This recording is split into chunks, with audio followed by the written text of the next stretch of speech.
During World War II in the United States, I would like to talk about the social conditions of that time and place. First, $1 a year hit.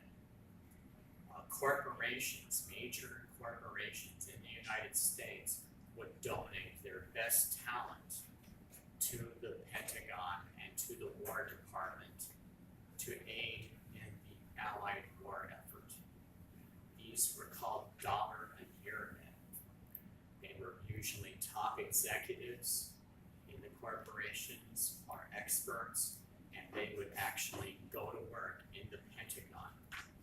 They would draw their regular salary from their employer, from their original employer, from their corporation. But since it was illegal to work for free, they had to draw a federal salary too.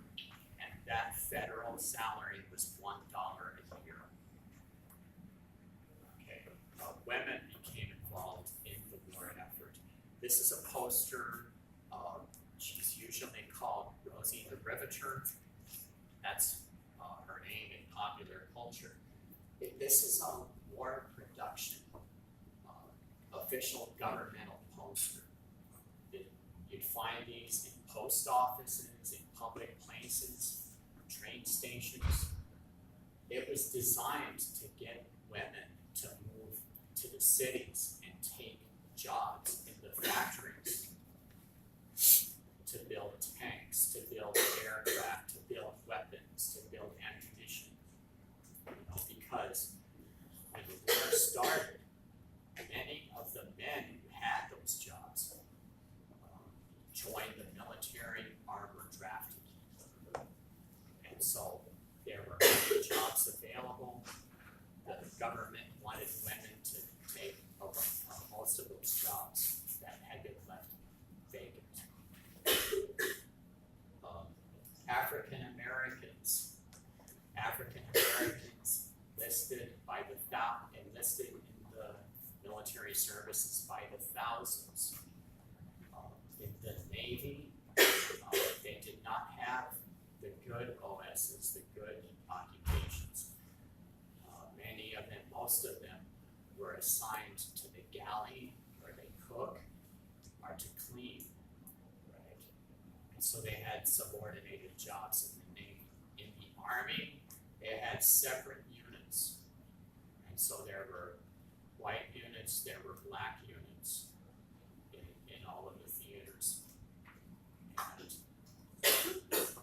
And as the Allies became victorious and they'd have more free time, say to go to Paris or other places, they would notice that the civilians treated them perfectly fine, equal to any other military personnel, right? And they became accustomed to this, rightfully so.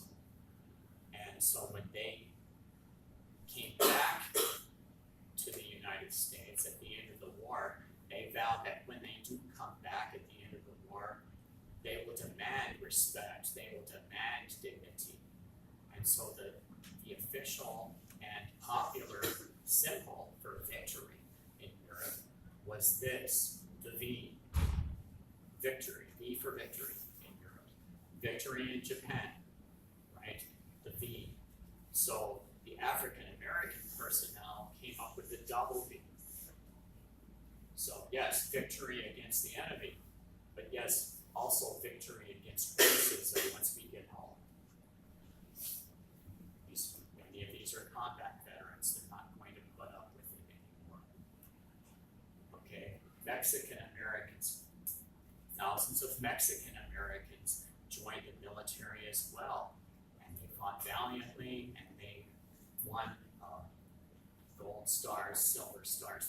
They won these military medals for their valor. Now, in the United States, many of the farmers had enlisted or were drafted as well.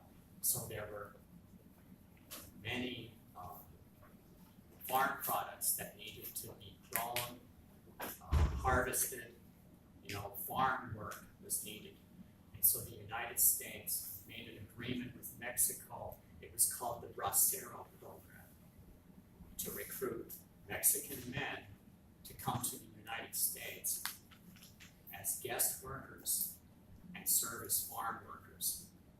The Bracero Program, at first the Mexican government agreed and said, yes, you can have our farm workers, but not in Texas, because Texas had a terrible human rights record against Mexican migrant workers in the past, right? So at first, Texas did not get any braceros, but later on, the Texas landowners, the Texas ranchers, farm owners, they agreed to behave and act like civilized human beings. So they also got braceros. They were able to develop farm and agricultural products that way. In Los Angeles, Mexican and Mexican American people had lived there for 10 generations, for 8 or 10 generations, right? I mean, Los Angeles was a city before the United States even existed, right? It was a Mexican city, right, for hundreds of years. Now, some of the Anglo personnel, Navy and Marine Corps personnel, some Army who were stationed in Los Angeles in World War II, they had never been outside of town, outside of their hometown interior before they enlisted or before they were drafted. So they did not know anything about other peoples and other cultures and other languages. They go to Los Angeles, they're ignorant, they don't know anything. And so they start to target young Mexican American men and Mexican American boys, for their fashions, their zoot suits. Zoot suit was the fashion during the Great Depression and after, right? And so they would gang up on their off-duty time. They'd go away from base, they'd go to downtown Los Angeles, and they would beat up on, or gang up on, civilian Mexican American men and boys. And the Los Angeles Police Department then, and to some extent now, it is still racist. At that time, the Los Angeles Police Department was all white, right? Every officer was white. And instead of arresting the perpetrators, who were the military personnel, they would arrest the victims and try and convict them in racist courts with racist juries, right? So those were the zoot suit incidents of Southern California. Okay, Japanese Americans. At the beginning of the war, President Roosevelt signed an executive order to detain Japanese American citizens. They will be taken from their houses, they will be taken from their businesses in their home cities where they may have lived for 2 generations or more.